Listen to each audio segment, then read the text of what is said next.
we are doing something that we've done so many times before, but we've actually never done. If that's not confusing enough, what I'm doing today is I am going to be making some chocolate chip cookies, but here's two things that make this something that I've never done. First thing is, I got a brand new air fryer. It's the Ninja Grill 6-in-1. I've never used it. I have cleaned all of the parts and it is ready to go, but I have never tried it at all, and it has a bake function. And so I'm really interested to see how that works. So the first thing I'm going to try in it, of course, is making cookies. I feel like that's pretty appropriate. We're not gonna air fry anything, we're not gonna grill, we're going to bake. So speaking of that, I probably should go get that preheated. I didn't read any instructions. I don't know how to do this. I'm just going to try preheat it, bake. I'm gonna say 350 because it's bake, not air fry. So let me do that. Okay, let's see. Power, preheat. Okay, temperature. Nope, that's not the right thing. Do I need to pick what I have to do? Okay, whoops, didn't do that right. Okay, let's try this. Preheat. We want to bake, and we want to bake it at, oh shoot, is this going to be wrong? Whoops. I wasn't even paying attention. 350, start. Ooh, okay, we did it. While that's preheating, let's whip up these cookies. Now, I said this was new for 2 reasons, and so far I've only told you 1 reason why it's new. So the second reason why it's new is I'm not using chocolate chips. What I am using is Carob chips. I have learned that chocolate chips give me migraines, and I don't like migraines. So I've been wanting chocolate chip cookies. I'm like, what can I substitute? And I've heard that Carob is something that can be substituted for chocolate, and I've never done that before. Now, I did try a few of these yesterday. They're not the same as chocolate, but they are a very sweet, the texture's right, and they don't cause me, I don't think, to have migraines. So we'll have to wait and see. But the recipe that I'm using is the same recipe that I used to always use for my chocolate chip cookies. I did make a video on that, and so remind me and I will link it. But I'm just going to whip up the butter and the brown sugar and the sugar. I already got everything out because today is not about making cookies. It's about trying Carob chips and trying the air fryer. So there we go, let's see.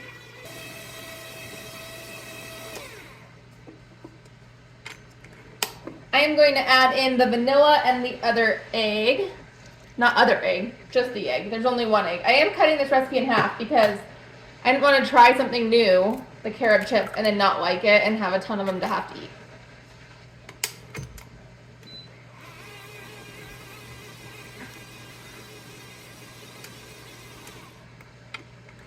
It's been only a couple of minutes, and the air fryer has already told me that it is preheated, so that was super fast. I'm going to add in the flour, the salt, and the baking soda, mix this again, and then all we'll have left to do is add in the Carob chips.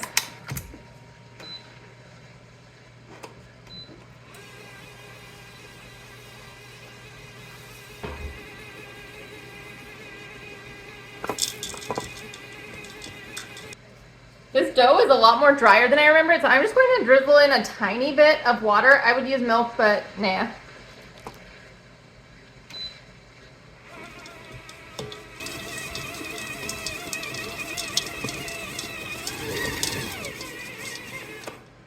Now, I didn't tell the air fryer how long I want to cook anything for. I remember seeing on a video, because I didn't read anything, but I did watch a few videos, that you're supposed to tell it that before you put something in. I am, though, really interested in the fact that that preheated very quickly. So the water in here might be a mistake. I might have wanted to melt the butter, but that's okay. I am just going to make 2 cookies in the air fryer because if I make more than 2, I'm going to eat more than 2. So we're making 2. And these are huge cookies, so let's see here. Hopefully they don't spread too much. I'm going to put them in. So it's telling me to add the food. I'm going to open this. The spots are just because we have hard water where we live. So put this in and don't touch it. Whoops.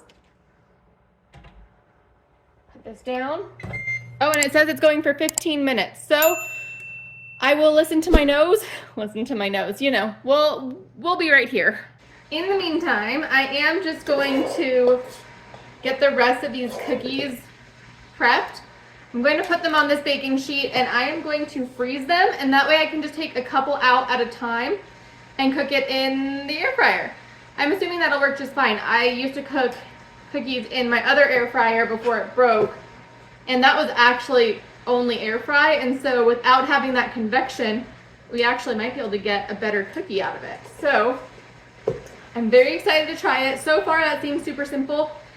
Now, I was never a big fan of the air fryer, and I haven't tried that one yet, so I don't know if I'm going to become a fan. So if you have any tips or tricks or reasons why you love it, leave them down below, because I need to grow my love for the air fryer. So here are some reasons why I didn't love it. So the one that I had, it was more like a mini oven, and you would put the food in on the trays, and then the walls of it would get dirty just like an oven, and just like an oven, they're very hard to clean. The trays I could put in the dishwasher, so that part was fine, but the walls were just ridiculous. And then if you think about something that a lot of people like to make, like chicken nuggets and french fries, for me what I could do is just throw those both on like a Dollar Tree sheet pan and stick them in the oven, and like just stick them in as it's preheating on the convection setting, which is called quick bake, on my oven, and they'd be done by the time it preheated, and it would be like no mess, because if I put them on parchment paper or something, then all I have to do is throw that parchment paper away. Now in the air fryer, I'd have to put it on the trays, and then I could put it on parchment paper on the trays, but either way it would spill, and then the trays would be messy, and the bottom catch-it tray would be messy, and the walls would be messy. And so I just, you know, it wasn't doing it for me. So that was really my big thing. I also didn't figure out how to really make anything because there wasn't a basket, and so whatever I wanted to put on it, I felt like needed to be really low. So this one has a basket. So I took all that into consideration when I got a new one. And I got this one on sale. So this was on sale at everywhere. And then I also had a gift card that I had gotten that was like 10% off as a Target order. And then, so I used that 10% off gift card, and then I also had 5% for my birthday. And so I used all of that together. I guess this one's for me. Put the rest of that here, I don't need that much. So that was on a good deal, on sale. The things that I like about it so far, without having used it at all, is that all the pieces can go in the dishwasher. All the pieces that get dirty. So the other one, the whole edges and the whole like exterior, not exterior, the interior like edge, I'd have to clean it.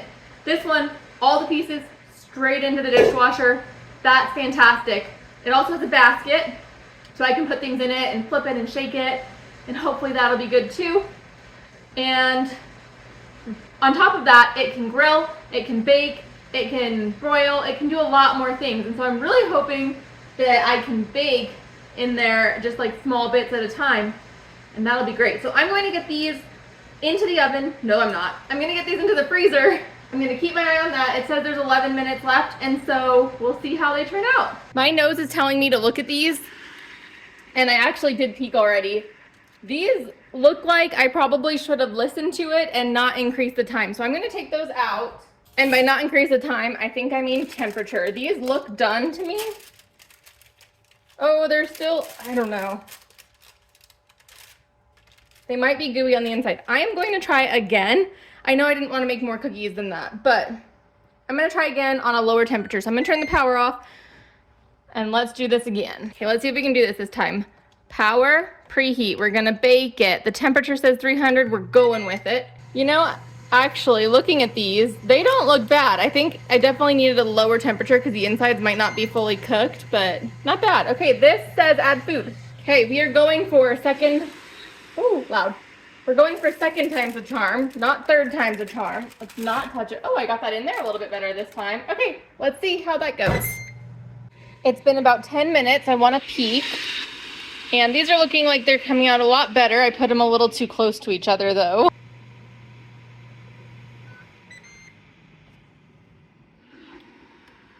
Alrighty, these ones look so much better. Let me pull them out. I let these ones go for the whole 15 minutes. And I'm going to set them here for a minute, and then once they cool off just a bit, I will let them cool on there. Now, there's no mess, which is great because I used the parchment paper. You turn it off. Perfect. And we're gonna let those cool, take them off the parchment in just a minute. Alrighty, both batches are out of the oven. The ones where I made it 350 didn't really get cooked all the way through, so that was a mistake on me, but it was our first time. The ones that I did exactly how like it just automatically did it was perfect. I didn't adjust the time. I did figure out how to adjust the time, but I did whatever temperature it said for the whole 15 minutes, and these turned out so good. So my first impressions are that these look fantastic. I definitely put them too close together and they got like a flat end, but other than that, they look great. So now we need to do a taste test. And so I'm tasting for two things. The first thing I'm tasting for is, did the air fryer cook it up nicely, which I'm pretty sure it did. And then the second thing is, what do I think of the carob chips? So let's see.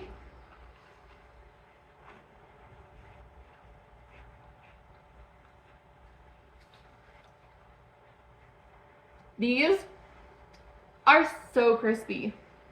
The crisp is much better than an oven ever does, much better than the other air fryer I had.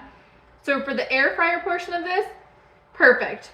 The carob chip, I think I need another bite because I don't think I really noticed. This one's full of them though. Okay, carob chips definitely have a different flavor than chocolate chips, but they are really good inside of this. So this type of like regular chocolate chip cookie dough with the carob chips, delicious. On their own, I'd say I probably wouldn't just like pop a bunch of them like I would chocolate chips. They're not bad, just they're not a flavor that I would really go to. But in these, this is perfect. I definitely think this is a win. I'd be interested to try in here.